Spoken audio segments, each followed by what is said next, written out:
এই মনোনয়নপত্রগুলো আমরা যাচাই বাছাইয়ের জন্য তারিখ নির্ধারণ করেছি। কক্সবাজার 1 মনোনয়নপত্র যাচাই বাছাই করা হবে আগামী 2রা জানুয়ারি 2026 শুক্রবার বিকাল 3টায়, এবং কক্সবাজার 2 মনোনয়নপত্র যাচাই বাছাই করা হবে 2রা জানুয়ারি 2026 শুক্রবার বিকেল 4টায়।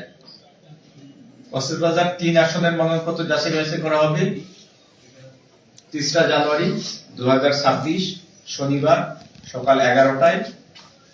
কক্সবাজার 4 আসনের মনোনয়নপত্র যাচাই বাছাই করা হবে 3রা জানুয়ারি শনিবার দুপুর 12টায়। এই ছিল আমার পক্ষ থেকে। আপনাদের যদি আরো বিস্তারিত কোনো ইয়ে থাকে সেক্ষেত্রে আমরা জবাব দিতে পারি। স্যার কতজন ফর্ম নিয়েছিল, কত দিতে পারেনি কতজন? স্যার মোট 28 জন ফর্ম গ্রহণ করেছিল, 23 জন দিয়েছে। 23 জন জমা দিয়েছে।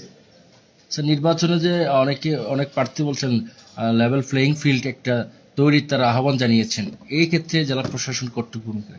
আমরা এই কক্সবাজার জেলায় সুষ্ঠু সুন্দর পরিবেশে, উচ্চমুখী পরিবেশে সংসদ নির্বাচন অনুষ্ঠানের লক্ষ্যে সব ধরনের পদক্ষেপ গ্রহণ করেছি।